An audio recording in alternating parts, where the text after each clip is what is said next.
have a gigantic ego. Monday, May 6th, and we just started off with me saying I have a gigantic ego. Not wrong. Let's see, we're going to get into regular class, but that was then, this is now, and get a chance to read from there. I almost forgot to charge that kid points, looking awful. And coming up this week, we're going to get through the end of chapter 2, hopefully as quick as we can here in a moment, because it's not one we want to stop in the middle of. Tomorrow's NWEA, you have first period, and then you're going to stay in first period and have a test. If you are wanting to borrow a book, you can. Just come see me before the test. Return it to me right after the test. Thursday, we have a quiz over chapters 1 through 5. And then the day of service is coming up on Friday. And then once again, if you are already done with this year, then you're more than welcome to just put your head down. As long as you don't bother other people, that's fine with me. It will probably impact your grade on the quiz and the homework and the test. But if you're already done for this year, you probably don't care. So my other request is don't bother other people as they try to get stuff done from there. See, I do have the ebook and the audiobooks if you want them. We did sell the giant Pixie Sticks. Tomorrow I will do the random Laffy Taffies for those of you who don't have quite as many points. All the way down to 35 points you can buy Laffy Taffies if you wanted to. You can buy up to 5 of them and I'll randomly chuck them at you. It'll be great. I'll try to aim for your head. Okay. It's a game for all of us. See, for you guys, we finished out chapter 1. So we got past Brian and Mark. Brian, who's big and adorable, he's also a player and not good to women. And then Mark, who's the small lion, who's strong. And we had, which character wears the hippie clothes? Eminem. Nicely done. Eminem, just like the hippie. Eminem, the white boy rapper. And then we have the hot wiring. Oh yeah, paying attention is overrated. Which character is good at hot wiring? Mark. But what's now happened to him because he's good at hot wiring? He got arrested and now he's on probation for the whole thing where he has to go and talk to the cops. Promise not to hot wire things anymore. And then we stopped with the, I think we have one more. With the Eminem. Oh, yeah. And we got to the Eminem leaving the Bowling alley. Thank you. Bowling alley. And then who does he meet on the way out? There you go. Curly Shepherd, which was the 3 hoods. And then that's when they, I did show you the fact that they cussed them out in sign language, and I put that on here for you, sign language. That's where he's saying, I'm number 1, just like in the book when he says he cussed them out using sign language. Apparently they're just illiterate and didn't know which finger to use. And then they got ready to be, did we not finish? Did we get to the point where we're getting ready to beat up a guy? Yeah, we did, so we're on page 23. We're almost at the end of it. This says, you make me sick, because he says, hey, we can go beat up those other people. Wait, what? Where you said you can jump that. Yep, you're going to go jump the black guy. Top of page 23. I'm going to back up just a little bit so it makes more sense. Mark suddenly poked me. Hey, are you still in the mood for a little action? Sure, I said. Mark motioned toward the next intersection. There was a black guy just standing there, waiting for the light to change. We could go jump him, Mark said. Suddenly, Eminem spoke up. You make me sick! You just rescued me from some guys who are going to beat me up because I'm different from them, and now you're going to beat up someone because he's different from you? You think I'm weird? Well, you're the weird ones! Both Mark and I had stopped walking and were staring at Eminem. He was really shook up. He was crying. I couldn't have been more stunned if he'd begun to dissolve. You don't see guys crying around here. Not unless they have a lot better reason than Eminem had. He suddenly took off, running, not even looking back. And I started to take a few steps after him, but Mark caught me by the arm. Leave him alone, Mark said. He's just all uptight from getting jumped. Yeah, I said, that made sense. That happened to me before, but I could remember how scared it could get you. Besides, Eminem was only a kid. He had just turned 13. Mark picked something up off the ground. It was Eminem's peace medal. It must have dropped off when Eminem started running. He hadn't tied the ends of the string together very well. Remind me to tell him I have this, Mark said, stuffing the medal and the string in his pocket. Let's stop by and give this $3 to Charlie before I buy some cigarettes with it. Okay, I said. I didn't feel quite as good as I had before. I was thinking about what Eminem had said about beating up people because they were different. There's a lot of truth to that. The rich kids in town used to drive around over in our part of the city and just look for people to beat up. And then a year or so ago, a couple of kids got killed in that mess, and the fad slowly died out. But there were still gang fights around here, and social club rumbles, and things like shepherds jumping M&M happened every day. I didn't mind it much, unless I was the one getting mugged. I liked fights. "Come on," Mark called. "Maybe there's somebody to hustle in Charlie's." I grinned and ran to catch up with him. Mark was my best buddy, and I loved him like a brother.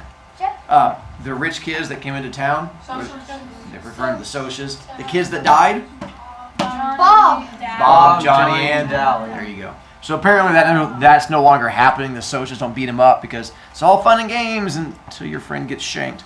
Then it's hilarious. So that apparently has stopped. Chapter 2. Now we get to the good stuff. The next afternoon, after school, Mark and me went downtown to the hospital to see my mother. She just had a big operation, one that cost a lot of money. We'd sold our car, an old Chevy, our TV, a little black and white job, and anything else we could find to sell. We were still short of money. I'd been trying for weeks to find a job. Mark scrounged around and came up with some money. I didn't ask him where he got it, and he didn't tell me, so I figured he stole it somewhere. Mark was really bad about stealing things.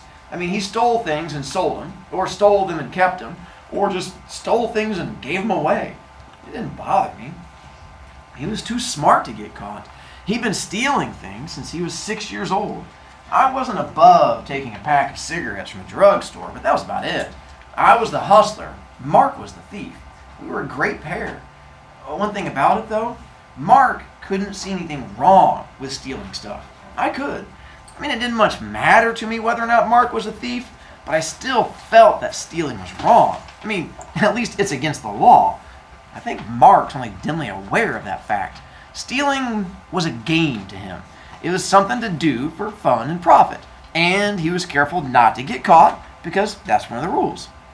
So that's how he lived, stealing stuff and selling stuff, trying to save money and eat at the same time. I never thought about it then, but I can see now it was a pretty rough time for us. Anyway, Mark and I hitched a ride almost all the way to the hospital. The guy who gave us a ride was a hippie with long hair and a beard and a Volkswagen bus. Those buses are very big with hippies. I don't know why. Real quick, that's what they're referring to, the Volkswagen bus looks like that. We do. It's not blurry. If it's blurry, then maybe you're on drugs. I don't know why. The guy said his name was Randy, and then he went to college in town, majoring in English. I figured he was a pretty brave guy. Mark and I looked like tough guys, the kind who go around jumping hippies, which we'd done once before. We'd gone over to the city park where the hippies hang out just to go beat up somebody. I wouldn't do it again, though. I hadn't realized those guys refused to fight back. And what happened to the one we got hold of kind of made me sick. Mark felt the same way, so after that, we left him alone. By the way, Randy, another character you should recognize. Bob's friend. And in the book, Outsiders, when we last meet Randy, he was having a big decision to make, because what was he trying to decide?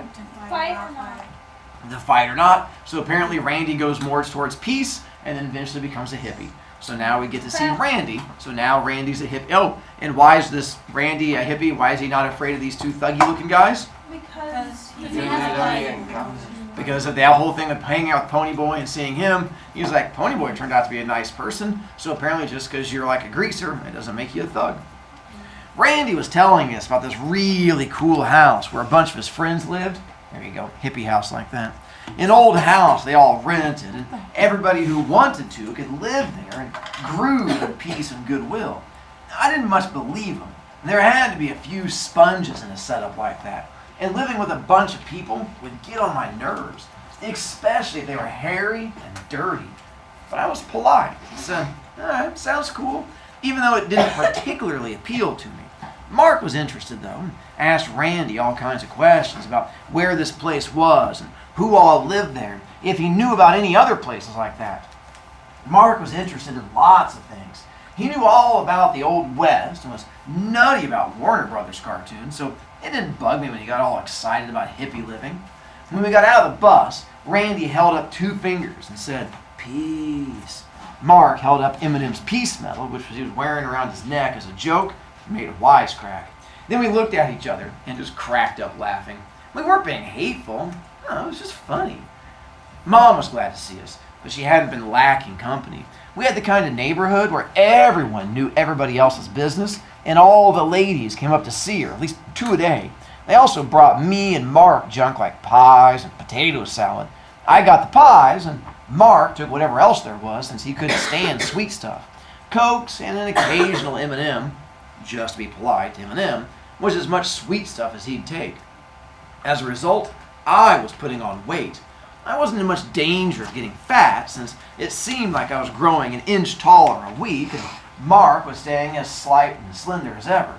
You'd never guess Mark was as strong as he was by looking at him, but I knew from our wrestling matches that he was as tough as a piece of leather. As usual, the last thing on Mom's mind was herself.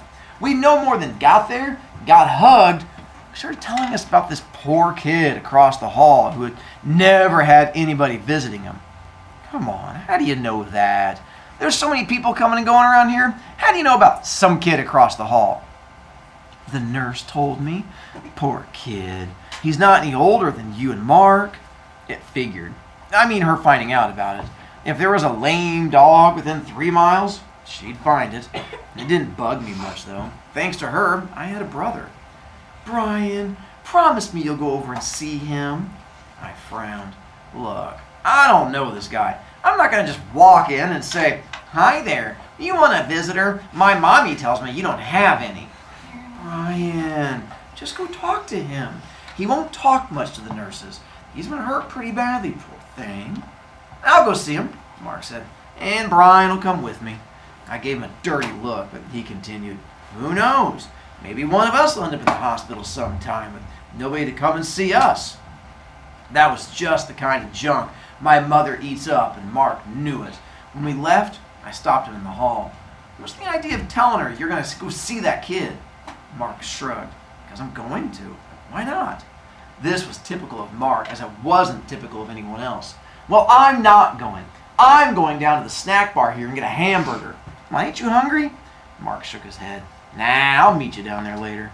I took the elevator to the basement, where the snack bar was. I sat on a stool at the counter. After sitting at the bar at Charlie's, I'd gotten used to it, reading the menu over and over, thinking about all the food I'd get if I could. I loved to eat. I could put away more food than anyone I knew. I was 5'10" at 16 and still growing. But I went through my lanky period of 14, and I had a good build, of which I was proud. I should have gone out for football, I guess, but it didn't much appeal to me. I liked neighborhood football games, but all that practice for the real thing, seemed like a bore to me. Besides, I knew I couldn't put up with a coach telling me how to play. I never have been able to accept authority. I don't know why. I figure, it's because of this cop. Well, these 2 cops. They beat me up once when I was 13 years old. I'd gone to the movies with these other guys. I forget where Mark was. We drank a 5th of cherry vodka and Coke and got drunk. The stuff tasted terrible. But I was a dumb kid, and I drank it just to show I was as super tough as the rest of them. When the movie was over and I was staggering around alone on the streets in the dark, these 2 cops picked me up, drove me out to a hill on the other side of town, slapped me around, and left me there. Never forgot it. It didn't stop me from drinking, but it sure ruined any respect I ever had for cops. Yeah, sure, there are good cops somewhere. I've just never met any. Ever since then, I've made it a point to mouth off to the cops. It's probably why I never met any good ones. If you don't know what a 5th of vodka is, 1, I'm proud of you. 2, it means like a bottle, and it's just called like a 5th of a liter. So that's what they're referring to, if they got together and then just drank all the vodka and then poured it into Coke, stuff like that. 2, those are not very nice cops. If you find a kid that's drunk, wandering the streets and 13 years old, you don't smack him around and then leave him in a deserted part of the city and be like, good luck, because that's probably not the best choice. But cops, like teachers, are human and sometimes screw up. So I was sitting there reading the menu when I heard a voice say, can I take your order? And I looked up at this really cute chick. She gave me a big smile and said, hi, Brian, what are you doing here? I was racking my brain trying to think where I knew her from. I mean, she did seem kind of familiar, so to stall for time, I said, I'm here to see my old lady. She's She's just getting over an operation. I didn't know you worked here. No, I just started this week, but you knew I just got back, didn't you? Oh, yeah, I said, about to go crazy trying to remember who she was. She had this groovy, long, dark hair with a sheen to it like charcoal. Long hair with bangs. Drives me crazy. There aren't too many chicks who can wear their hair like that and still look good. And she had these big, beautiful gray eyes, like dark gray with black eyelashes. And the eyelashes were really long, but they weren't fake. I'm a long practice studier of girls. I can tell about things like that. The description doesn't quite match, but it's supposed to be the girl on the front cover right there. Although his description and then that one, they don't quite look alike, but that's who it would be. I know. Gosh, you've grown, she said. You must be a foot taller than when I saw you last. Yeah, well, it's been a long time, I said. If I'd grown a foot, it must have been. How you been doing? Oh, pretty good. I was lucky to get this job. Gesundheit. Listen, give me your order. I'm not supposed to stand around talking to the customers. Sure, I'll have a hamburger and a Pepsi. She took my order and left. I was about to lose my mind. She couldn't have been someone I dated. I date a lot of girls, but I was sure I could remember them if I saw them again. Anyway, she seemed friendly, and after you break up with someone, she's not usually friendly. She seemed so familiar, I could have sworn I'd seen her recently. Whoever she was, I wanted to see her again. I'd already noted that she wasn't wearing a boy's ring around her neck, or any other sign that she was somebody's personal property. I'm in the habit of looking for things like that. And I've gotten into some tight spots with boyfriends I didn't even know existed. When he talks about a ring, and you get to high school, one of the options you can do is you can buy a class ring. Usually like when you're freshman, sophomore year, then you get to wear it. It has like the year you graduate, and like your school symbol and stuff like that. And then if you're a dude and you start dating a girl, then you give her your ring. It's like, hey, we're going out. And then oftentimes the girl can't wear the ring because dudes have giant monkey knuckles, and then girls have like petite little fingers, so oftentimes they'll put it like on a necklace around their neck, and that way if you see a girl wearing like a giant ring on her necklace, it's like, oh, she's dating some dude. And apparently because he's a player, he's gotten himself into trouble in the past, hitting on girls he shouldn't have. Here's your hamburger. I looked up at her and she gave me this really great smile. It was a smile that lit up her face. I knew I'd seen that smile recently, and then it struck me who it was, and I was so surprised, I said it out loud. Kathy? Yeah, she said, almost as surprised as I was. Who'd you think it was?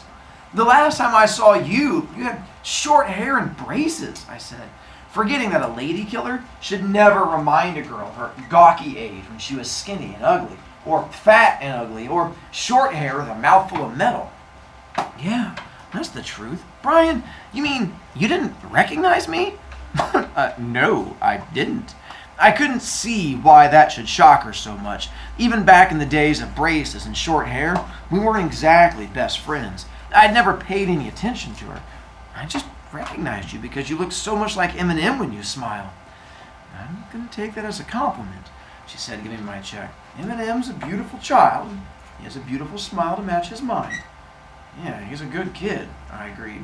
She turned to go, and I said, wait, without thinking. So when she turned, I stuttered a little. I mean, I haven't seen you in a while. I'd like to talk to you sometime. I really wasn't living up to my self-image. I never stuttered. All right, we'll talk sometime. I wanted to ask when, but didn't. You should never be too eager with chicks. It gives them ideas. See, you're learning stuff. I waited around for Mark, but he didn't show up, so I took the elevator back to Mom's floor. I went and looked in the room across from Mom, where that kid was supposed to be. I saw him all right, but no sign of Mark. That kid had been hurt bad. He had bandages around his head and across one eye, both arms in slings, and stitches in his lower lip. Hey, are you Brian? He looked at me out of his good eye. Mark said to wait for him here. He'll be right back. He went across the street to the drugstore to buy me some comics. I could tell from the way he talked that he came from a neighborhood like mine. This was likely. It was a charity hospital. Come on in, pull up a chair. Do you guys know what a charity hospital is? Isn't that like Close to. where it can be, where it's a hospital where it doesn't take money, where you get to go there for free and stuff like that. And like with Riley, it's the same idea, because with Riley, a lot of times they take donations for kids with cancer. And so a charity hospital is just a place where you get to go there and get service no matter what. Yeah. You know, Bell's going to be done in like just a few minutes if you want to wait. But if not, I'm happy to charge you points. All right, go for it. And that's where we have to stop.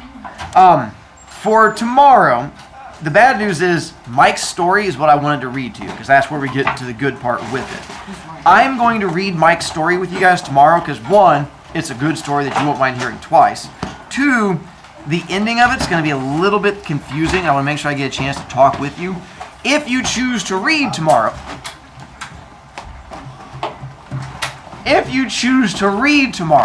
you'll be fine if we cover that part again, so it shouldn't be a major issue. Now you can take books back over.